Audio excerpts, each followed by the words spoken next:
to Saints Together Conversations in Leadership in Christian Higher Education. My name is Jay McCurry, and I serve as the Provost and Chief Academic Officer at Randall University in Moore, Oklahoma. This podcast assists educators and leaders to grow in their leadership in Christian higher education through real conversations, practical tools, and faith-forward wisdom. And today is episode 4. We're talking about something very important to the Christian university leader: church partnerships. Not vague relationships, not once a year visit.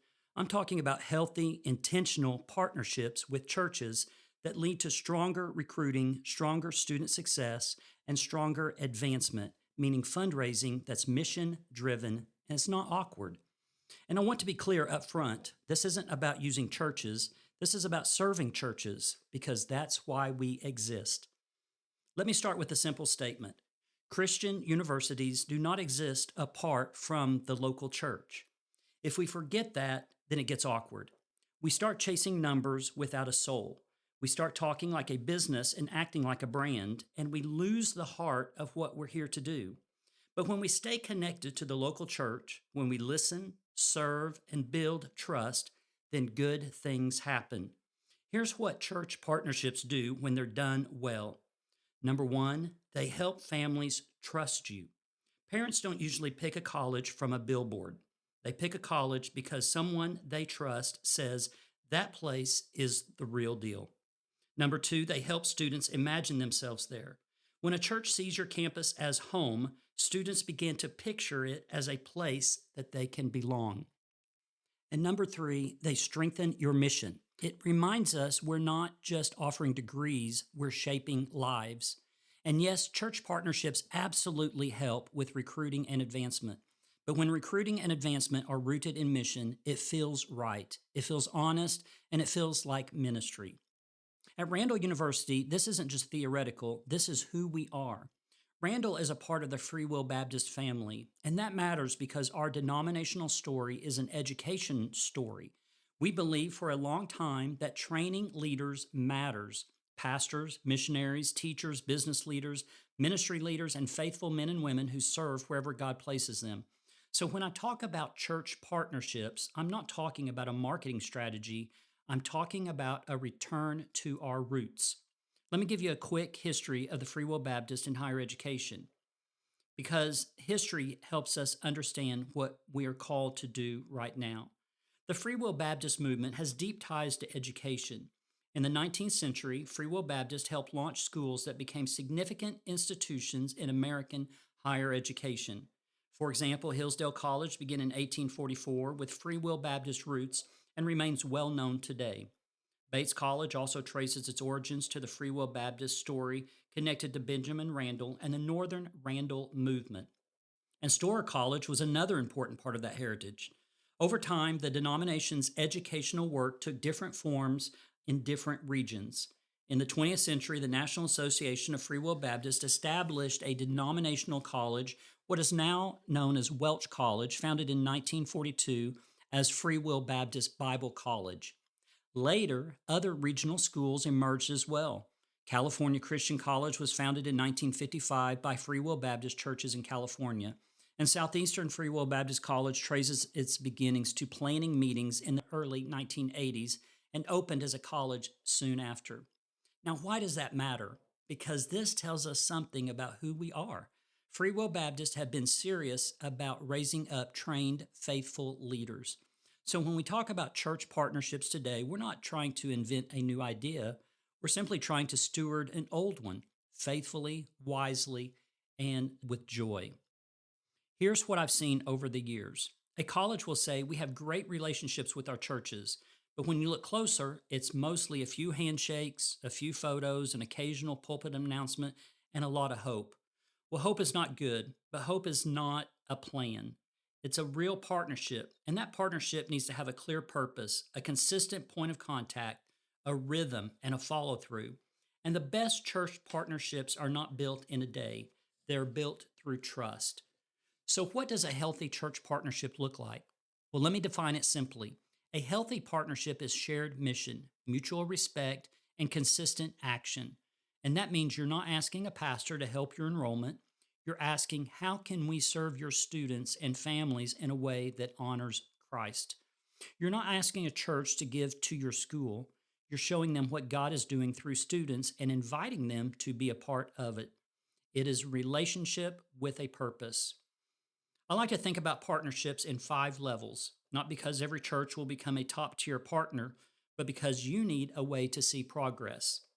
Level 1 is a friendly connection. You know each other, you show up, you send a note, you care. Level 2 is active collaboration. You do something together. Maybe it's a student night, a leadership workshop, a service project, something that is real. Level 3 is a student pathway. Now, the church knows how to connect students to your campus. Youth leaders know the next steps, and parents have a clear contact. Level 4 is financial participation tied to mission. And this can be a scholarship offering, maybe a monthly gift or a special project. It doesn't have to be big in order to be meaningful. And level 5 is a champion church. And this is the church that talks about you because they believe in you. They send students consistently. They celebrate alumni. They pray for you. They give with joy. And listen, level 1 is not a failure. Level 1 is a beginning. Now, I'm going to get very practical. If you are at a Christian school or you're a leader trying to strengthen recruiting and advancement, here's a simple playbook. Step 1, make a list of your most mission aligned churches. Start where trust is most likely.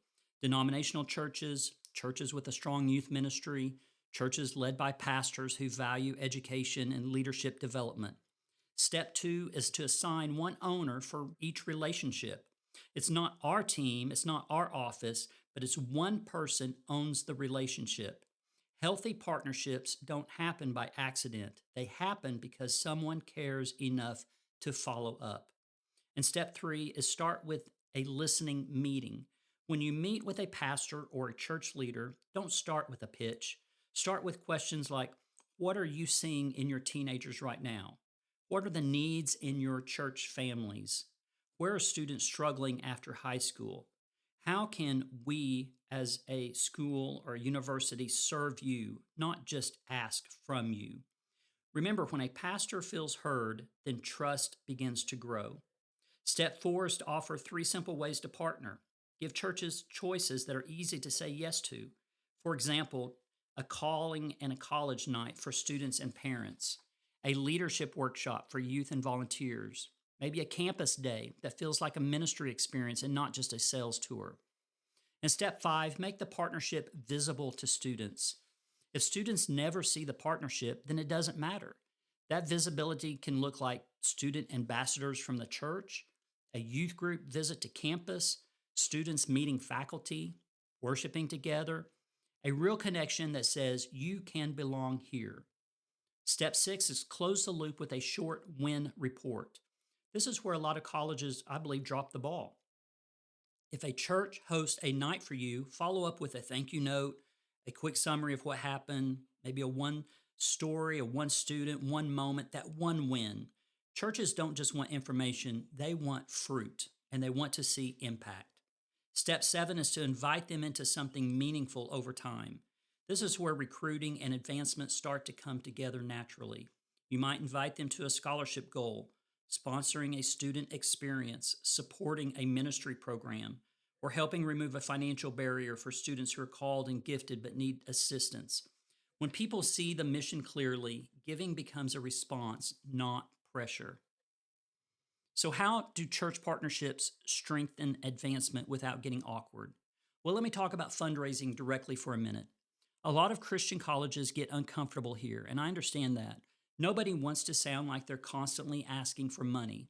But here's what I've learned: fundraising is not begging, fundraising is inviting.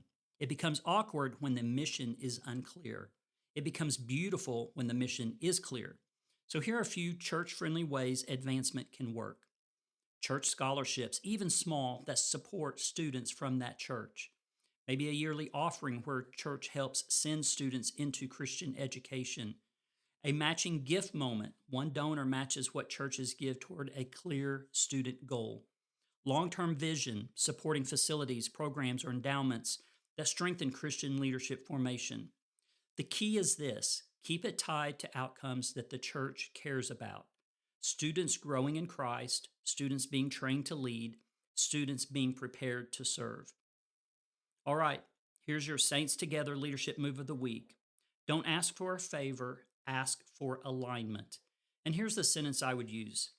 If you meet with a pastor, say, "Pastor, could I get 30 minutes to hear your heart for your students and share how we're trying to serve churches like yours?" That's it. 30 minutes, no pressure, no pitch, just alignment. I think you'd be surprised at how many strong partnerships start with one humble meeting. So let me land this plane with this. Church partnerships are not a side project for Christian higher education. They are a part of our calling. If we want to recruit well, we should be close to the church. If we want students to thrive, we should be close to the church. If we want long-term support, we should be close to the church. Because when churches and Christian higher education walk together, students win and the kingdom is served. Thanks for listening today. Share this episode with one pastor or a church leader that you respect.